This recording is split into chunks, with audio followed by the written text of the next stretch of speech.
and whoever wants to watch it. That's what my YouTube channel is. So if that means that I post every week, awesome. But if it means I post 2 times a year, equally awesome. That's just gonna be the case. So with that in mind, maybe hitting the notification bell is a smart thing to do for this channel. Full disclosure, I have never in my entire life even once hit the notification bell for any channel, so I don't know what I'm asking you to do. Because I'm not gonna be blowing up your feeds with a ton of new videos all the time. This might be a good thing for you and for me. So thank you for, I guess, sitting through it the entire time. If you did, just comment, why'd you hold that bird that way on the down there? And I'll know that you either got to the end of the video or you don't like how I hold my birds. But I won't know which one is the mean one and which one are just like the cool people who are hanging out the whole time, right? Game in the system. That's what YouTube's all about. Last part of the video, I'm gonna pimp out my Twitch channel one more time. I'm live Monday through I'm live Monday through Thursday. What happened? BethEXE stopped working. Monday through Thursday, 1 p.m. Pacific Standard Time. Sometimes we record fresh plays on Saturdays. I'm literally this close to Twitch partner, and if you come over and watch, that's gonna make all the difference for me, so. Guess this video made no sense.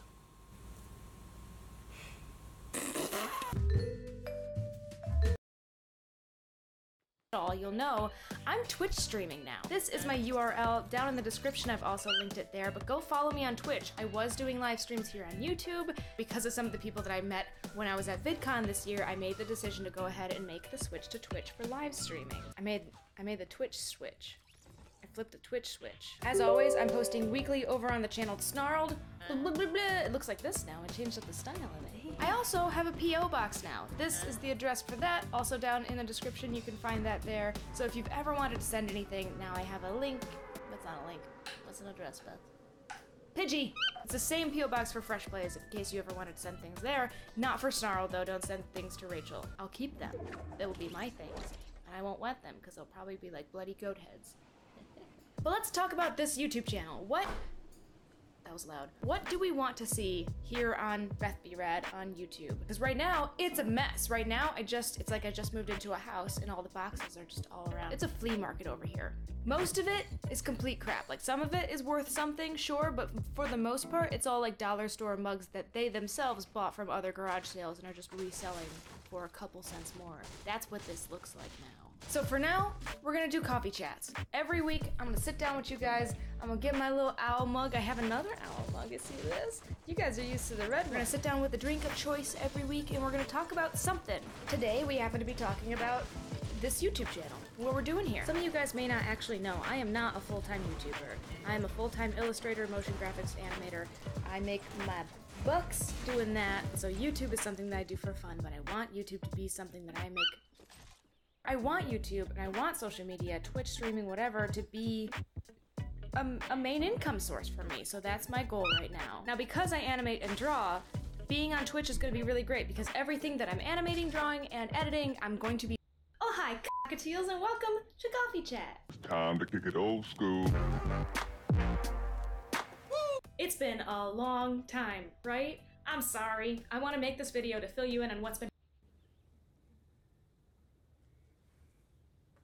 All right, it's 11:05, and we'll get started. So my name's Tim Pitchell, and I'm a member of the Department of Psychology, and I've been researching procrastination since 1995 when I finished my own doctorate. And I did my doctorate on goal pursuit, and I was interested in what people were doing and how it made them feel. And I realized more and more that what the story was about was what people said they were going to do and didn't do. And that's when I turned the corner in my own research. So what I'm going to talk about today is a research focus on what we understand about procrastination. And in this, I'll tell you lots about what you might do about it. But let me begin where we all live. Here's a poem I'd like to read to you. He had a year to do it in, so brush the thought away. A chap with half his energy might do it in a day.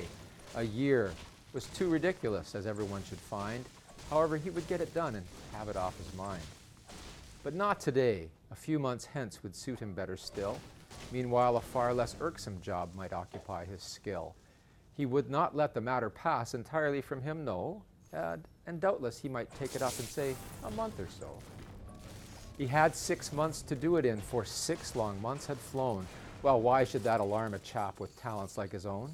The job, once embarked upon, would soon be rattled through. However, he would think of it and say, a week or two.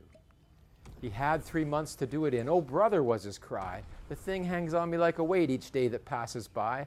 Let's see, 3 months, that's enough. But just to clear the doubt, make arrangements for a start before the month is out.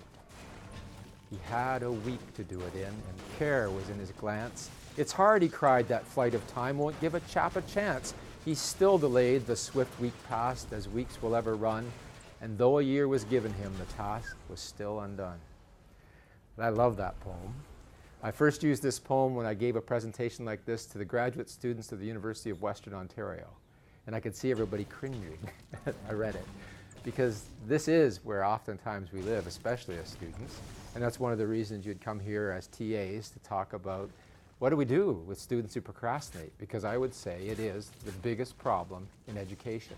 And it's only growing because more and more we expect more and more of students to work independently.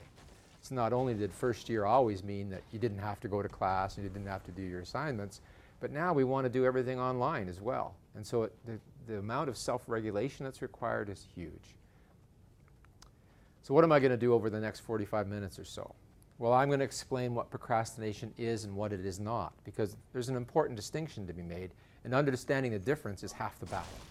And then I'm going to talk about the consequences of procrastination.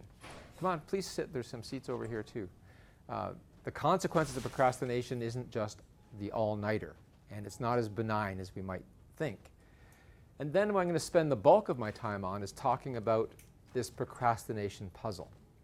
In 2010, on my last sabbatical, I wrote a book called Procrastinator's Digest, a brief guide to solving the procrastination puzzle. And it was that time when I put together the idea that, well, it really is like a puzzle, and we have some of the pieces, and that's what I'm going to present to you today. So I'm going to present 4 major overall pieces, actually 5, and then I'm going to take some of those apart.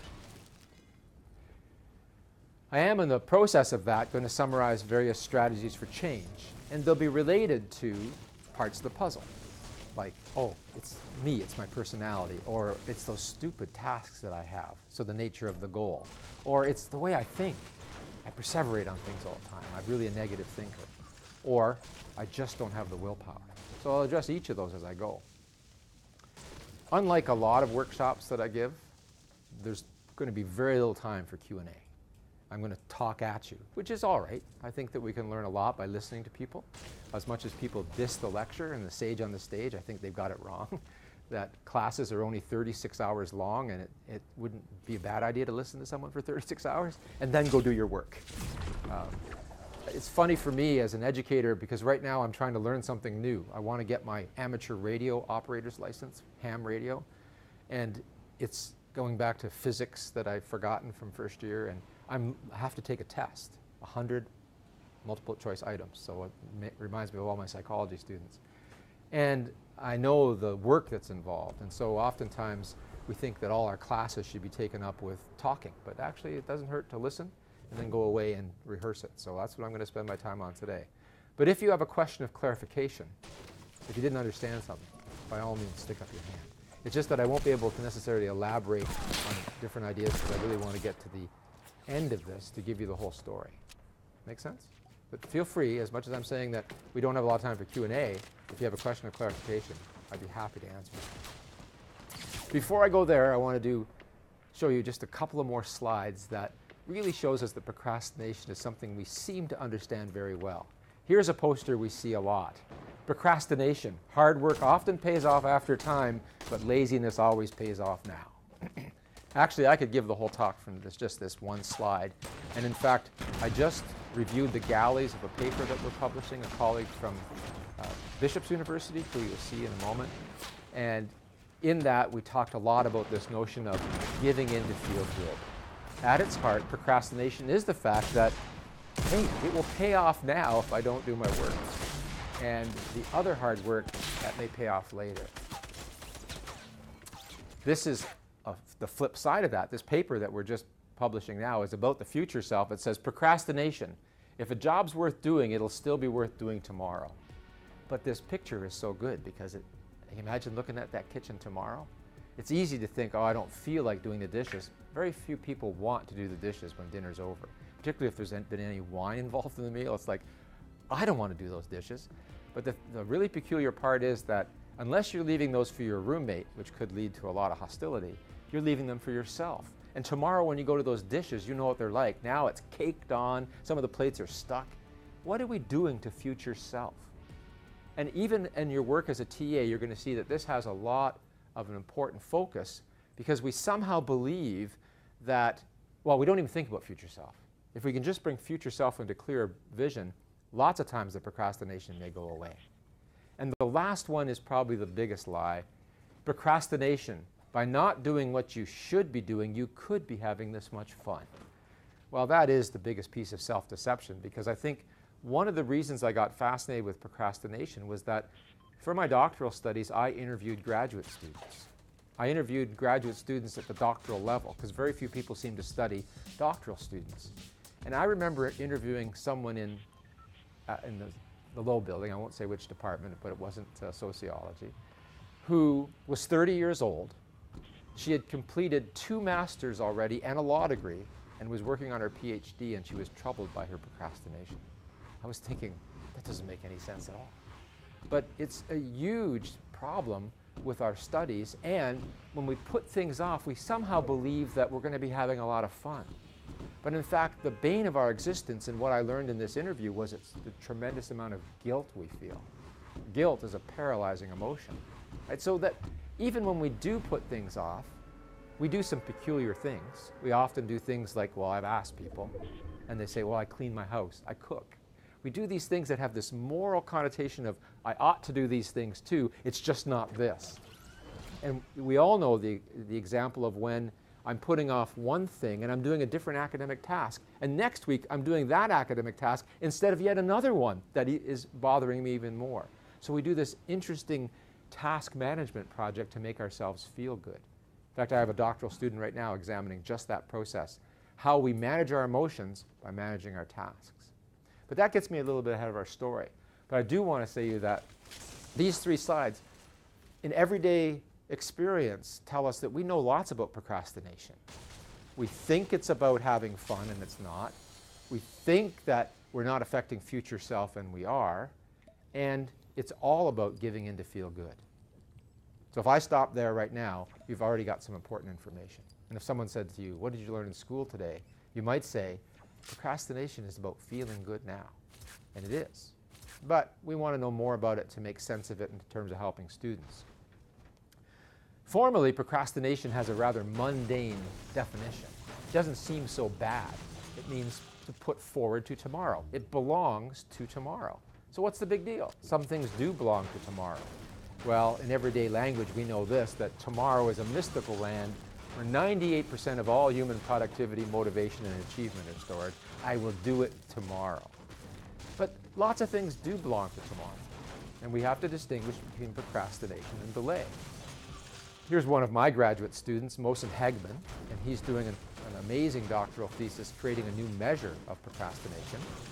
And as he's done the hard work of examining the construct, he can tell you that as research psychologists think about it, procrastination is the gap between intention and action. That's the first part of it. For example, if someone says to you, you've got an assignment due Friday, and they're telling you that today, and you think about it and you look at the assignment and say, that's going to take me about an hour. I'll do it Thursday night. That's not necessarily procrastination, because you're making your intention to do it Thursday night. Now, if Thursday night comes and you go, I'll just watch a bit of TV first and I'll just surf the net or whatever, now you're procrastinating because now you've got a gap between intention and action. And the other thing, it has to be voluntary.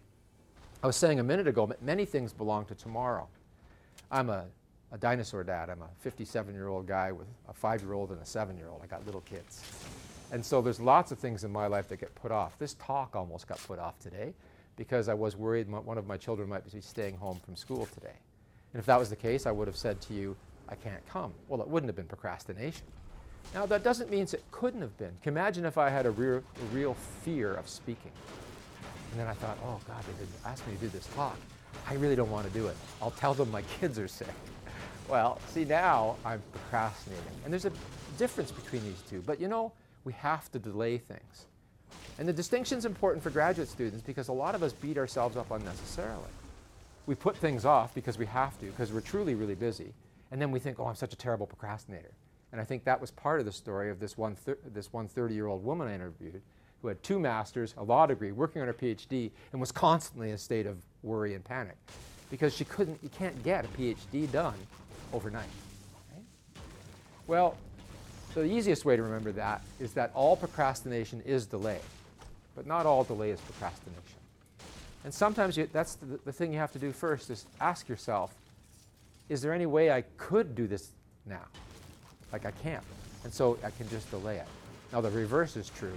We sometimes try to self-deceive ourselves into thinking, oh no, this can wait, when in fact it's the worst thing in the world for it to wait. That distinction is enormously important. We'll probably come back to it. So what about the cost of procrastination? Well, some of the most interesting research that's been done here at Carleton was done by one of our former students who's now a Tier 2 Canada research chair and professor at Bishop's University. She was in our department and completed her PhD in 2004. And Fuchsia did research to show that, yes, we all know that it affects our performance. In fact, many studies have shown that. But she also showed us that it affects our well-being. We don't feel very good about ourselves, and it affects our health. That those people who procrastinate report more somatic complaints, more headaches, more stomach aches, and they're actually more ill more often. There's a bit of a nuance to that. In 1997, Diane Tice and Roy Baumeister published a paper that showed that those students who procrastinated in the fall term were actually happier and healthier than those students who didn't procrastinate. Why? Because they were living in a complete illusion, right? The world's great, and I think most students do this in September, right? September just whips by and you go, whoa, what happened, right? And there was nothing due, and everyone's feeling great. And then October comes and it's like, oh my God, right? That's what undergraduates are feeling, and graduate students can feel the same way. Of course, what Diane Tice and Roy Baumeister found in their study in the second term was the procrastinators paid a huge toll for that. Now the non-procrastinators were looking healthier and happier than the procrastinators who were begging doctor's notes and calling in sick much more frequently. So procrastination isn't just a matter of all-nighters. Procrastination isn't just a matter of affecting one's own self as well. We sometimes refer to this as second-hand procrastination, just like second-hand smoke, that my procrastination affects others. I can take an example with my family. I could be at work and I'm having to do something that I don't want to do. I mean, I don't know a day that goes by where that doesn't happen, right? Think of a day and think, was there something in that day where I didn't have something I didn't want to do? There's a double negative for you. Like that you think about and you think, yeah, there's so many things in my day that I think I just have to suck it up and do it. Well, if I procrastinate in the afternoon, but it really is due tomorrow, I go home that evening and my son will say, let's play, or do you have time to read stories? And I might say, no, I've got to work on that report. So now the downstream effects of my procrastination are played out with others. And of course we see it in other ways too, the stress. So one of the things that Fuchsia found in her research about health is that procrastination has direct and indirect effects on health. The direct effects are really through stress. And so the stress that I carry is also then just given to the world around me. The printer breaks because I've procrastinated, now it's a national emergency. Someone's got to run to Staples and get a new cartridge, right? And if I'd done the work in a decent time, this wouldn't be a problem. So stress then becomes a secondary problem for other people as well.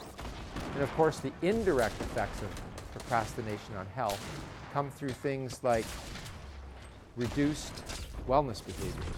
Like you're not exercising, you're not eating well, you're not sleeping well, as well as treatment delay. Oh yeah, I think I'll look after that later.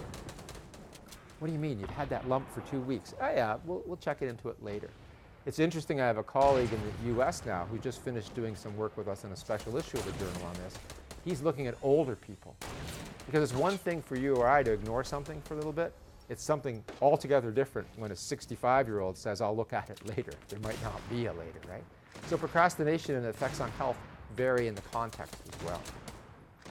But finally, and I think this is really important in a profoundly existential way, is that A few years back, I went to a conference that I don't usually attend, and it was done by clinicians. I'm a researcher, not a clinician. And these people were looking at death and bereavement. And when they were talking in one session, they talked about the regrets of those who were bereaving someone who they loved that just died. And so I pushed them a bit. I said, what do you mean? Like, what was the nature of these regrets? And sure enough, what it came down to is where they held the deepest regrets was their own procrastination. We intended to do this and we didn't. And so at its heart, procrastination is a deeply existential issue with not getting on with life itself. And I say that to you today not so much as a TA, but as a graduate student. That when you're struggling with these things, you can look at some of the techniques we're going to do later. But basically it comes down to this profound moment of coming to terms with yourself and your agency. Are you taking control of your life and having some sense of agency and saying, yeah, I'm doing my thesis, as opposed to just coasting and skating and trying to fool everybody, including yourself? It's profoundly important because in life we're going to run out of time. And the most precious thing we have in life is time. In fact, that's why in every major religion there's this notion of sloth. There's not a major world religion that doesn't have it. Because that's seen as the biggest sin that one can create is to waste that which is really irreplaceable, which is time. All other things are renewable resources in many ways. Time is not. So I'm often asked, so how prevalent is procrastination? This is a good friend and colleague at DePaul University in Chicago, Joe Ferrari. He's published more than anyone else on this topic, and he can tell you that about 20% of the normal population, just a regular population across a variety of countries around the world, report chronic procrastination. Procrastination to a point where it affects their lives. And having had a website about procrastination since 1995, I can tell you that I get emails from people all over the world that are saying, I'm going to lose my job, I'm going to lose my marriage if I don't stop this. So it's really problematic for people. And I've given workshops for all sorts of kinds of people, including lawyers seem to think this is a big problem that they have. I think sometimes they confuse delay with procrastination, but they really feel punished by this. So lots of people do it. Well, with students, that's a whole other story, and I think that's why lots of you have come today. It is 95% of students report procrastination. It's a huge issue, and it affects really all of us at some point in time. It affects graduate students in a big way. And there's nothing worse than a thesis project or a comprehensive exam. In fact, one of those moments, those crystal clear moments for me, came from my doctoral research where I was interviewing a doctoral student who wasn't doing anything. I said, well, what are you supposed to be working on? She said, my comprehensive exams. Well, why aren't you doing anything on it? I don't know what to do. Well, why don't you ask your advisor? Oh, I can't let him know I'm not doing anything. Right? And I thought, oh, this is a terrible catch-22. So it affects all of us. And there's a certain irony in there too when a lot of us are here as TAs thinking we're going to help other students who are procrastinating. We think if they only knew, And I have graduate students now that do that, and yet we'll be TAs working with other students and we'll tell them, you better get that assignment in on time. And 2 days later they'll say, I didn't get that chapter written. Right? It affects us all. One of the big things I want you to take away today is that procrastination is not a time management issue. It doesn't do anybody any favors to give a student a date planner or a new app for their iPhone to help them manage their time. It isn't about time management, although we like to believe that, the procrastinator's clock is like this, they're somehow broken. I had a student in the 1990s who had a very cognitive bent. He liked to think about how people think. He said, yeah, I think procrastinators are broken. They can't tell time. So he did a really classic experiment where he didn't know whether someone was high or low in procrastination when they were coming into the lab, but he put them in a room and he had them do math problems just to distract them, but then he was asking them to estimate time. So after he'd stop them and say, how much time has gone by? And these were short periods of time, like 30 seconds, 45 seconds, 60 seconds, 2 minutes.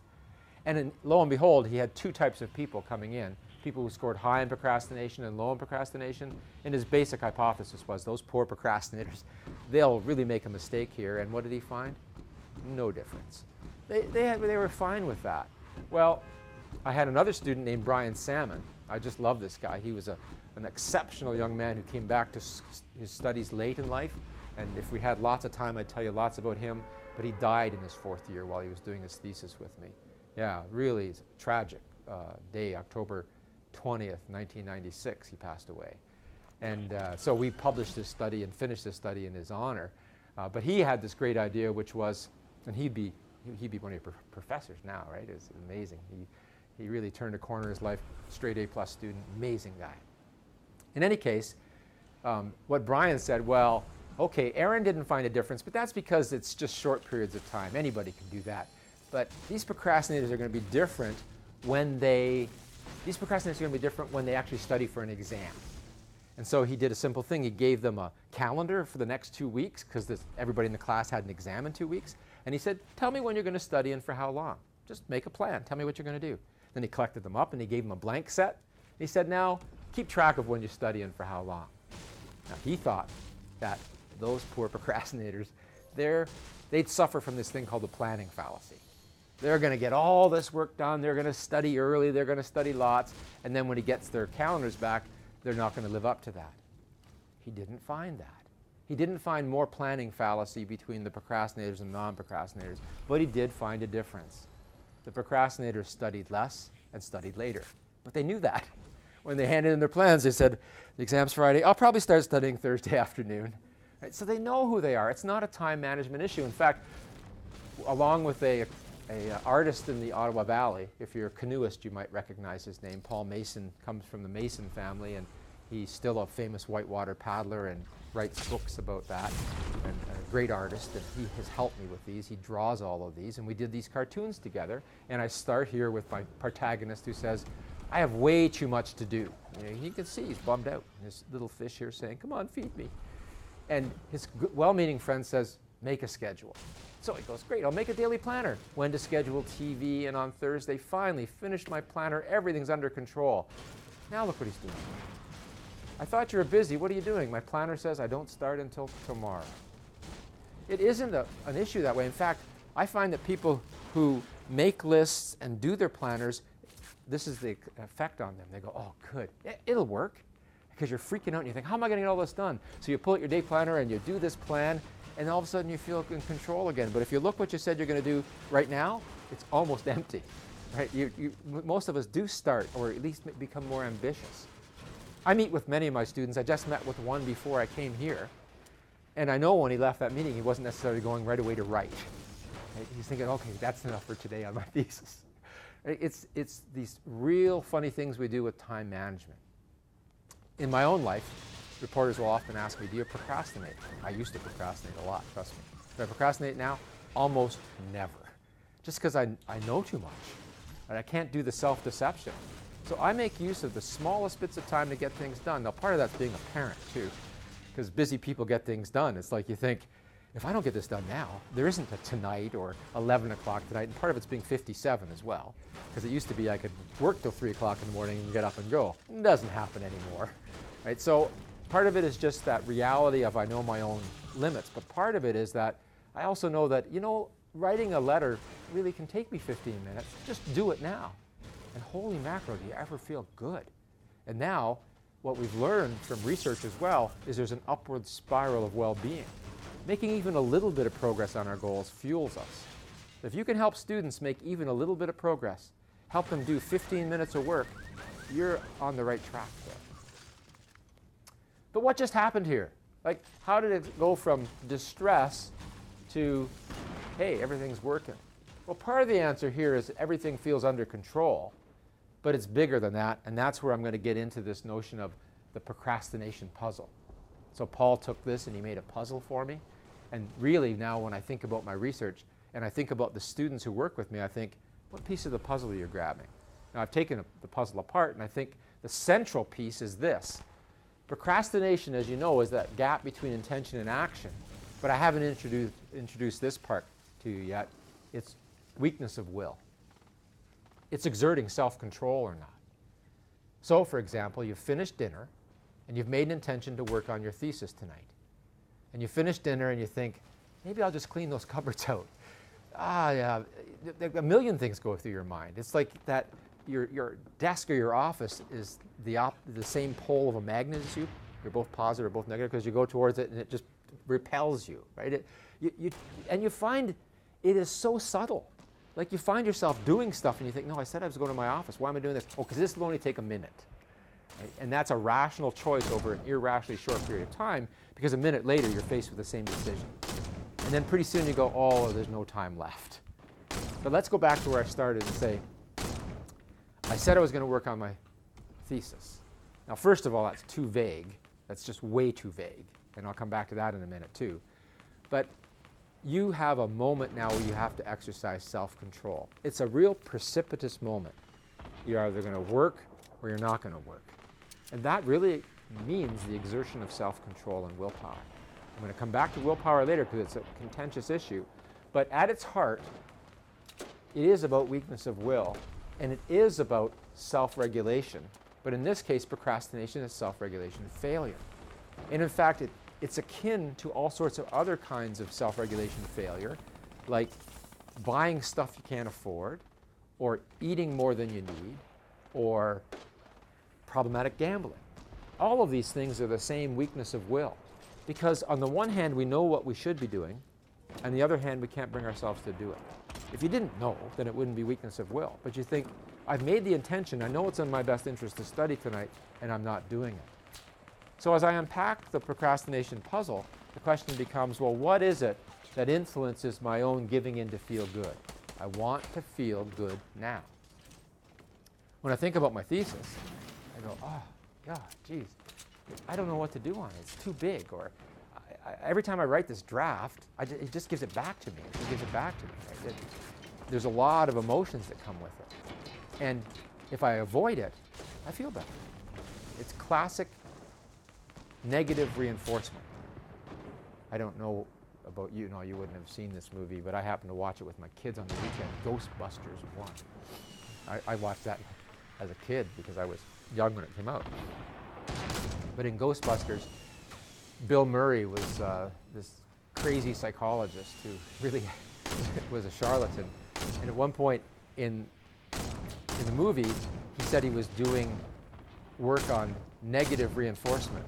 But what he was doing is shocking the young man for making mistakes. That's punishment. Negative reinforcement is getting rid of a negative stimulus. So negative reinforcement is it's raining out, and if I put up an umbrella, I stop the rain from falling on me. So putting up the umbrella gets reinforced because I got rid of that negative stimulus, which was getting wet. Same thing if I go outside and it's cold and I put on a coat, I get rid of the cold, I warm, I get rid of the negative stimulus, the cold. Well, what happens with procrastination? Well, I'm having negative emotions when I think about the task, and if I avoid the task, I feel better. So now I've reinforced it by getting rid of the negative emotions. Very powerful. I establish a procrastination habit. That's what habits are, right? And so it's a very difficult thing to get rid of. You don't get rid of it overnight. So when you're helping students, don't think that you're going to be able to lay a hand on them and go heal, and that it's going to be over, because this is a habit, and it's going to take a lot of work to change it. And what you might get from this talk today is different places as you listen to students or you look at your own life and say, yeah, this is the issue. Let's start here to try to make these changes to the habit. Because it's very reinforcing to give in to feel good. Happens all the time. So what are the other pieces of the puzzle? Well, I'm going to argue with you over the next 26 minutes and 2 seconds that part of it is personality. It's the way we're made. Part of it is the nature of our goals and intentions. Part of it is what we think and believe, and part of it is this notion of self-control and willpower that we introduced you to a minute ago. So we have to consider each of these, and as you're listening now, since we've laid the groundwork, I'm hoping what you might take notes on is, so what would I do in each one of these cases? Because I'm going to give you an idea as we go along about, so how do you intervene if that's your goal? Or how do you suggest change to someone? Or what am I going to do differently? Because that's what most of us listen for. Right? Is that, how am I going to take this away in my own life? So personality is the first one. And personality is a funny thing because, well, can we really change it? Not very easily. Personality, you could at least say it's a habit. It's shaped partly by genetics. All of our major personality traits show heritability coefficients of like 50%. So it is something that's bred in the bone, so to speak. And then it's learned as well, but learned means habits. So our personality is a rather stable aspect of us. Doesn't mean it's unchangeable, it's just not that changeable. And we know, for example, that people who are conscientious, means that they're dutiful, they're self-disciplined, they are organized, structured. They don't procrastinate much because they're almost the antithesis of procrastination. They're dutiful, they're self-disciplined, right? And so they come into the world in a way that has set them up for achievement. And those of us who are opposite to this, and you can find this, like there's a guy named Samuel, what's his last name? Gosling. Sam does interesting work out of the University of Texas at Austin. He can assess personality by going into your room. And he can look for cues of personality. And one might be, for example, I walk into your room and like there's clothes all over the floor and your desk is a mess and nothing's organized. I start to think you're probably not very conscientious. And if you're not very conscientious, you're at risk for procrastination. That's the way you might think of it. And that means you have to work harder at other aspects of this puzzle. And many people who you meet who have problems with procrastination will start here, but it's far from the whole story. It's always person and situation. Another person who suffers from procrastination is someone who's really high in impulsivity. They can't shield one intention from another intention. So anyone that you meet who, as you're listening to their story, they say, well, why didn't you do that assignment last night? Well, a buddy came over and said, let's go watch the hockey game, and I was gone. Right? Well, the intervention is around impulsivity, and I'm going to give you a specific strategy for that in a few more minutes. So that's a risk factor, impulsivity. And one of the ways you get around that is making a pre-decision, and I will talk about that.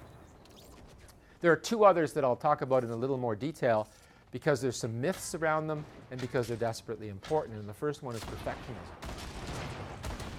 Gordon Flett is a colleague from York University, a Canada research chair. And just yesterday in my email box, I got the notice of a special issue of the Journal of Irrational Motive and Cognitive Behavioral Therapy that Gordon and I did a special issue for. So it's the kind of thing we live for as academics, right? I got a whole special issue on procrastination with Gordon. It just came out yesterday. So he's near and dear to me, a very talented researcher, as you might know from being a Canada research chair. Well, his expertise is on perfectionism. He looks a lot at how people think. And because of that, he's had an interest in procrastination too. Now, there's no more statistics in my talk than these. So if you don't like stats, don't worry about it. But you know, correlation coefficient shows how much something's related. You can see that these numbers are basically 0 and these numbers aren't. And they have that magical asterisk next to them that says these are statistically significant, meaning given chance that is occurring, we would not see numbers like this by chance alone very often. So we're willing to say something's going on here. So the question is, what's going on here? Well, there's two flavors of perfectionism we're focused on. The self-oriented perfectionist, people who do things well for themselves because they just like to do things well. They're probably pretty conscientious too. And those people who are socially prescribed perfectionists who are trying to live up to other people's standards. These are people who have their mother's voice in their back of their head. Those dishes could be cleaner. 95%, that's good. What happened to the other 5%? So that kind of internal dialogue. And so what do we see here? Those people whose perfectionism can be driven by unrealistic standards are more prone to procrastination. Sorry about my phone, I should have shut it off. I wanted to answer that call, but I didn't. So socially prescribed perfectionists are living up to other people's standards, have a lot of internal negative talk, and sure enough, we do find that on different measures of procrastination, you don't need to know the details, they do procrastinate more often. So perfectionism on its own isn't necessarily a problem. It depends on what flavor of perfectionist you are. Emotional intelligence. Well, I think everything about procrastination has to do with emotion. In fact, if you invited an economist here, particularly a behavioral economist, they'd tell you a different story. And this is where I disagree with behavioral economists all the time. They talk about the rational agent, and of course the rational agent looks for the most utility, and they'd say, well, what's the best thing to do now is the thing that brings the most utility. And I think, too cold a process. It's like, do I feel like it? Don't I feel like it? Like it's a hot process.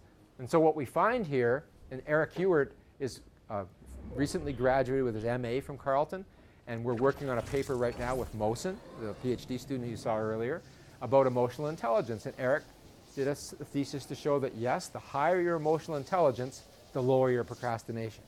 So if you can just get in touch with your emotions and realize, yeah, this thesis is scaring the shit out of me, then you're more likely to harness your emotions and do something with it. But emotional intelligence is something you can learn. It's not trait-like, it's more skill-like.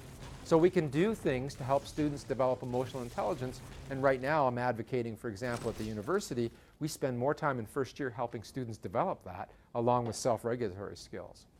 And in fact, I have a PhD student now, Terry Lee McPherson, who's looking at just emotional regulation and procrastination. Because I would argue, to the extent that you can manage your emotions, you'll manage your procrastination. It's a matter of being able to say, I said I'm going to do this now. It doesn't really matter how I feel. I'm going to sit down and work on it. Tonight, as a thought experiment, just try to monitor your emotional reaction to your work over time. And you know the kind of roller coaster that is.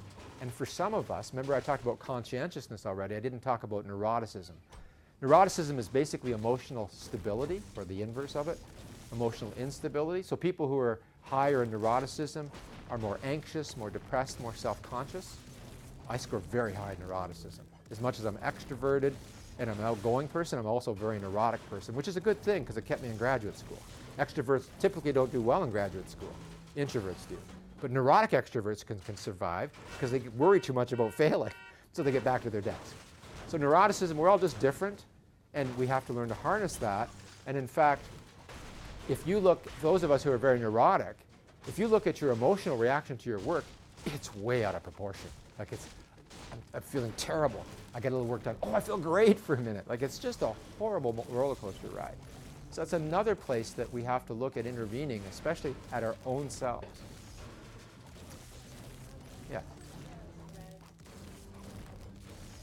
This one over here, it says using emotions.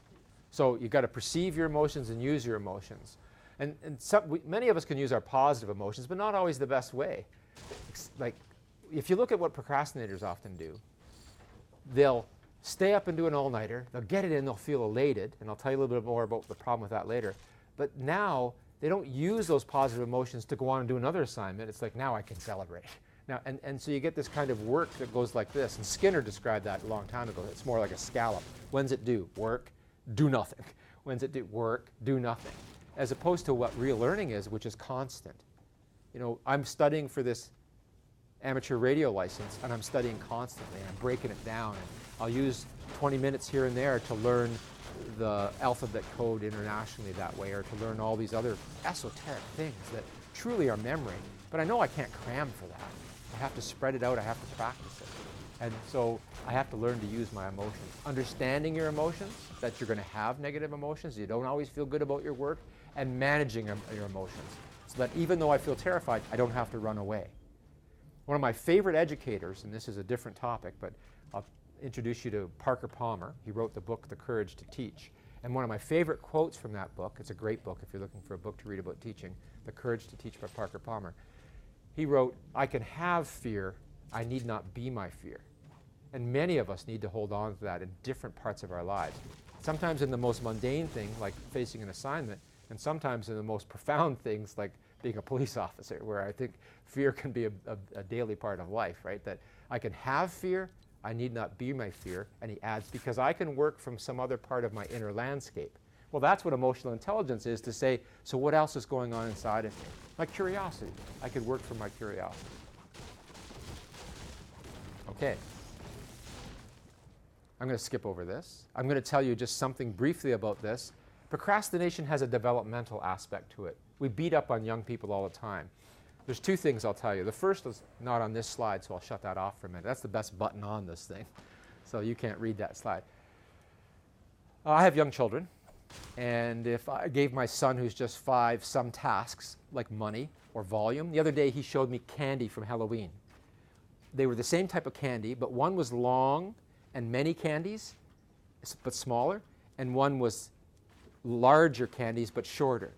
And you know he made the classic mistake in estimating which had more by saying the longer one had more, because it was bigger that way and had more candies. So I tried to introduce him to mass by getting out a scale and weighing them and say, well, this one weighs more. And I said, so which one has more candy? And he still did it with that. And because it's a developmental thing, right? His brain can't do that yet. Now you can try to bridge that. Piaget calls it 1+ stage matching, but you can't push people past their developmental readiness. Okay, so what about procrastination? There's two things going on. The prefrontal cortex is the last part of our brain to develop. And so all these young people running around, that part of their brain is still yet undeveloped. And it takes into late teens and early adulthood for that to mature. And so we're already working uphill in that battle at the level of our physiology in terms of our brain. But the other thing is, this is a student who did his honors thesis with me, who's finishing up his PhD at the University of Western Ontario. And he came into my office one day when he was going to do his honors thesis and said, I think people don't have an identity procrastinate more. So he did a classic study, which I won't tell you about in detail, just in the interest of time, but I'll tell you that yes, if you've achieved your identity, you're less likely to procrastinate. So students at school who are still exploring who they are, who don't know what they want to major in, no wonder they're putting things off. Now there's a more complicated answer to all that, but I want you to take away that, yeah, this is a developmental thing too. You've got to watch how much I expect of everyone, and that we can't expect an 18-year-old to act like a 25-year-old even. And there's good reasons for it, just like I don't expect my son to. We're going to expect my son to do some things cognitively. So that's all about personality. And now I'm going to pick the pace up a little bit. What about the task? Well, I'm not going to tell you all about these things, but I'm going to start with the fact that, yeah, there's something about task aversiveness, and there's something about how we think about the task. Alan Blunt, he's an instructor in the Center for Initiatives in Education. He's doing his PhD with me right now. He did a very interesting study a few years ago that is still well cited. He said, yeah, you know, everyone procrastinates on things they find aversive, things they don't like to do, but the nature of aversiveness varies depending on where you are in your project. You know, at the beginning you might say things like, I think I'll do my master's. And then you start planning your master's, and then you get into the action stage. Well, the nature of aversiveness changes as you go. For example, at all stages, whether something's boring, frustrating, or if you resent it, is related to procrastination and aversiveness. If it's boring and frustrating and you resent it, you don't want to do it. But at the inception and planning stage, if something's not personally meaningful, then you find it aversive. You say, I don't really want to do my master's. Like, it's not meaningful to me. You're more likely to procrastinate filling out the application. Or more likely on your thesis, if you go, what a stupid topic. I hate it. You're likely to procrastinate at that point. But many of us will find a really interesting topic, and then all of a sudden we find later on we're procrastinating. Why? Because in the action phase, task aversiveness is related to, you know how to do it. Is it structured well? And that's where advisors make a difference. So where can we make a difference as TAs? In the action phase of a project, make sure you're helping them structure it. In the inception stage and planning stage of a project, make sure that you're helping people find meaning. Really clear intervention strategies there, right? If they're just thinking about a topic, make sure that you help them connect to something that really connects with them. But if they're past that, it's the action phase, make sure they know what the steps are. And that leads me to my next point. I joked a moment ago, and I saw this gentleman here smile when I said it, when I said that it's too vague to say I'm working on my thesis. In fact, if I ask one of my students, what are you doing, and they say working on my thesis, I know they're doing nothing. Because that's everything and nothing, right? But if I say, what are you doing, and they say, well, I'm struggling with that paragraph we were talking about last time about how to explain how I'm scoring my dependent variable, I go, they're doing something, right? And that's the whole point. And that's what this slide is about, which is full of text, and you can read it if you'd like. But temporal construal theory is the notion that the way we construe things affects us in our temporal perception of it. I'll put that in even more simple terms. When I think about things concretely, they belong to today. And when I think about things abstractly, they belong to tomorrow. And we didn't know that until recently. Your grandmother could have told you, break it down. You know, like Bill Murray was in another great movie once, What About Bob? And he said, take baby steps. So everyone would tell you that. Break it down, take baby steps. But what we've learned most recently in this work, theoretically, is that when you think about things concretely, your brain thinks, these are urgent. When you think about abstractly, you go, oh yeah, mañana, no rush. So what's the next thing is help students break it down.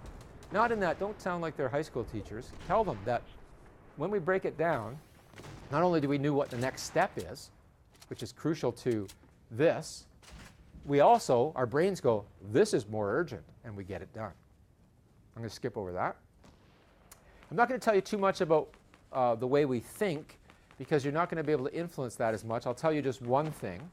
This is my colleague that's doing the work in the US at the University of Louisiana about older people. And he's done some fantastic things about the way procrastinators think. Like, look at this one. I'm thinking now that I'm simply too stupid to benefit from more studying, so I'll just hang out on Facebook. These were things that people who were procrastinating. Now notice I'm not calling them procrastinators. In his research, he actually had people that were procrastinating at that moment writing to him. So these are the kind of things you think. But I'm not going to go any further than that. I am going to talk a little bit about this irrational thought. Do you have your homework finished, Jeremy? Not yet. I'm waiting for the mood to strike me. Adrenaline-fueled panic is not a mood. Are you sure? I never get anything done without it. Well, I put a comic together this way too. Kyle Simpson was another one of my master's students. He published this paper in 2009 about arousal. For a thrill seeker, you opened your chute early. No, I haven't repacked it since our last jump. Procrastinating? I work faster under pressure. You mean like cramming for an exam? Sure. Shouldn't you start cramming your chute in? Maybe I could share yours. Right? So a lot of us believe that we work better under pressure. It's nonsense. We don't work better under pressure. We've seen so many studies that show that we make more errors of omission or more errors of commission. Many of us only work under pressure. We need someone to literally light a fire under us for us to get moving. If we look at it, it's rather pathetic. That's one of the reasons I can't procrastinate anymore, because I think, how pathetic do I want to be here? How much pressure do I need to just get up and do it? Now, I just gave this talk in Toronto, and that's why you see over here Canadian Coalition of Self-Directed Learning. I gave this talk in Toronto to a group of educators from across Canada October 18th or 19th. And I met an educator there named Vince Gassi. And he heard my talk and he came up to me and I said, I got to send you a quote from his own thesis. And this was the quote. The mental discipline necessary to work toward a deadline is something that you must develop. It can become a habit, just as letting things slide until the last minute can become a habit. That pattern leads to staying up all night and writing in blind panic. Besides ruining your health, you can never write your best. If anyone tells you you have to wait till the pressure's on before I can start to cook, don't believe it. Occasionally you may be able to work under pressure of a deadline, but stop kidding yourself, it won't be your best. I thought, what a powerful quote. He summed it all up. And where does this come from? Advanced techniques for film scoring a complete text. Every professional knows this. Every writer knows this. I'll show you one more quote. Then there's those other days, the ones in which you get up, have breakfast, take a shower, feeling fresh as a daisy, you sit down to work, turn on the idea faucet, and nothing comes out but air. You stare at the paper until it starts to burn, and all the while your brain is slowly turning to jelly.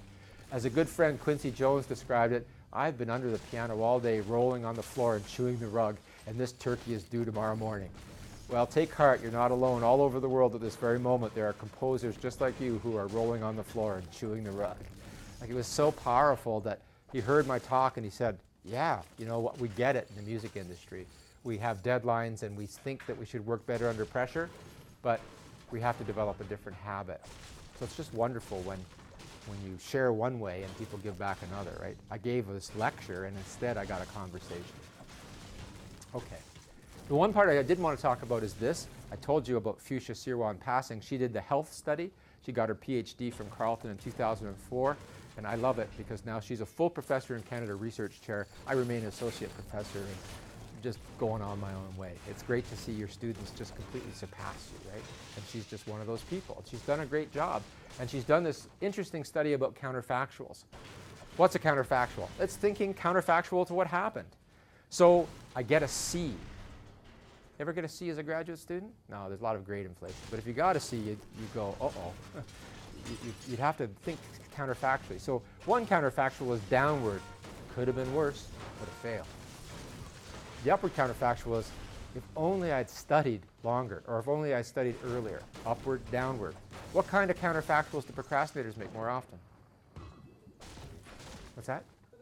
Could have been worse. The downward counterfactual. Why? Because it makes you feel better. You're going, oh my God, a C. Could have been worse. Oh yeah. Phew. If you think to yourself, oh, if I only started sooner, now you're feeling even worse. What's the whole story about again? Giving in to feel good. So the way we think is a big pattern. So why don't I procrastinate anymore? Because the moment I start hearing myself say anything like this, I can do it tomorrow, or if it could have been worse, I realize, Tim, you're excuse making. Okay. I'm going to leave that. I'm going to go to self-control because I only have 4 minutes and 52 seconds left. I told you that it's really an issue of willpower and self-control. Willpower is like a muscle. Even if I took this gentleman here who I've been picking on because he's big, and I'm going to pick on him again because he's large. We can all see that he's strong, and I'd say, could you pick up this chair? And we all know he could pick up this chair. And I'd say, well, you continue to pick up this chair for the next 10 minutes while I talk. At some point, he wouldn't be able to pick it up anymore. Lactic acid built up in his muscles. I'd say, can you pick up this computer? No, I can't pick up anything else. Right? Willpower is like that. It's like a muscle. And that's some important work that Roy Baumeister, I've mentioned his name before about health and procrastination, he and his students have shown us that we just wear it out. And we have a limited supply of it. So if you're trying to quit smoking and exercise more and lose weight, forget it. It isn't going to happen because you're going to run out of willpower. It's not completely gone, however. We're really good. You know, we have this evolutionary process that's been very adaptive for us. That's what we're the result of. We have a Stone Age brain running around in a modern world. Our Stone Age brain, for example, still thinks that sugar and fat are a good idea because our Stone Age brain was adapted to think when you can get it, eat it. But in a world full of Tim Hortons, not a good idea. Right? It leads to type 2 diabetes and being overweight. And the same thing happens here, that we have strategies that we don't even know about. They're all unconscious, just to reserve some willpower. So you can draw it up. And as a parent, I know that every day.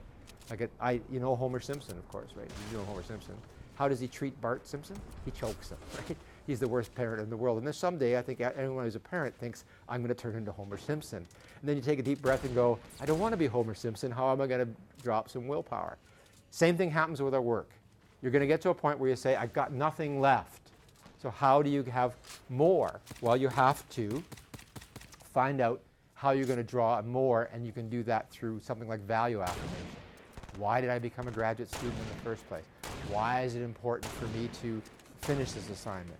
That value affirmation is one way around it. We can demonstrate this in simple ways too. You could say, I couldn't simply do another problem here, and I lay a $100 bill next to you and say, if you do another problem, I'll give you the $100. Well, watch how fast the problem gets done. Right? You told me you didn't have anything left. We can find ways to motivate ourselves. I'll put this up just briefly. Another student did an early study about mindfulness meditation. You think, really? It helps? Yeah. So if you like to meditate, keep meditating. Because if you can strengthen your attentional resources, you'll procrastinate less.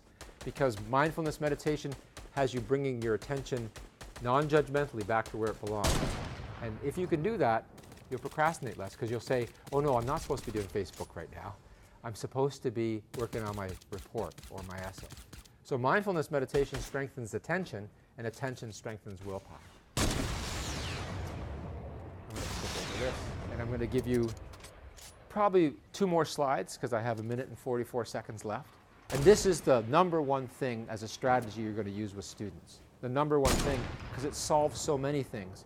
It solves the impulsivity issue, or it helps do it. It solves the distractibility issue, and it helps make things more concrete. Many of us have intentions, but they're very weak, really almost anemic goal intentions. Oh, I'm going to work on that assignment tonight. What does that mean? Does it mean you're going to finish it? Does it mean you're going to do 10% of it? It's too vague. And what does it mean by tonight? Tonight, as procrastinators know, goes till midnight, or even later. Right? And so that is a huge problem.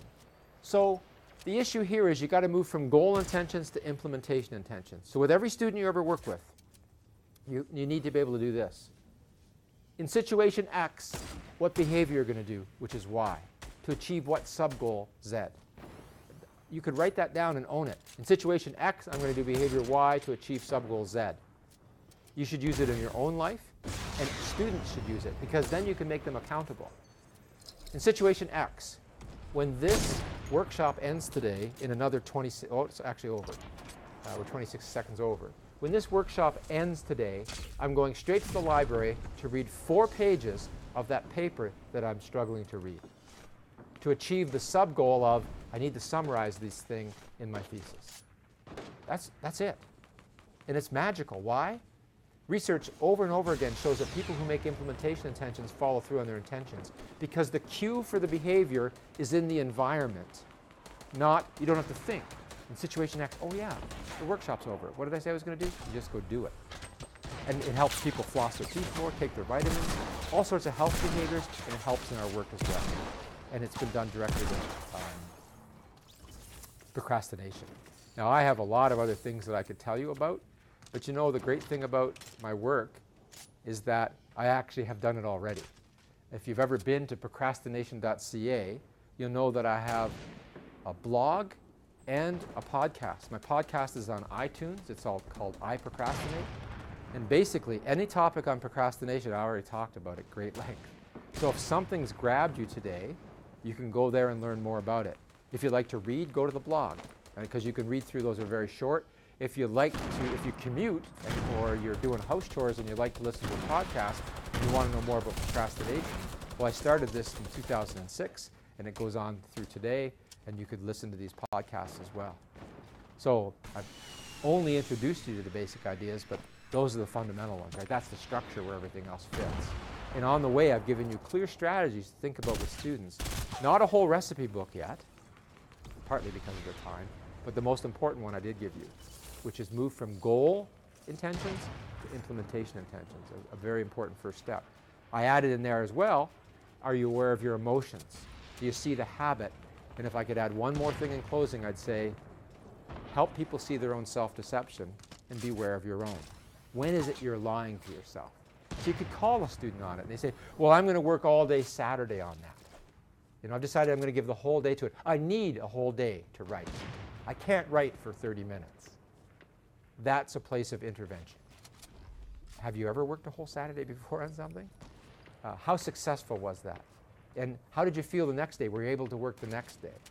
Now, I happen to be a person who could sit down at 7 in the morning and walk away from my desk at 11 o'clock at night. But that doesn't necessarily mean it's a virtue. Sometimes it was out of necessity, right? Because of bad habits. I don't have to do that in my life anymore because I've learned to work in more regular intervals. Yeah. So now, I'm a guy that can get up every day at 5:15, because at 9:30 I know I can go to bed. Because I don't have to think, oh, I got something to do tomorrow. I have to stay up to do it. Because the moment you do that, now your whole world comes down. That was a ton. I enjoyed all your rapt attention. I appreciate that very much. And I only wish we had more time to talk. So if you'd like more time to talk, you can tell Joe, and we'll set up another one. And if the same people come, I won't put in your slides, we'll just talk with them. All right? That will work very well. But thank you so much for your attention today.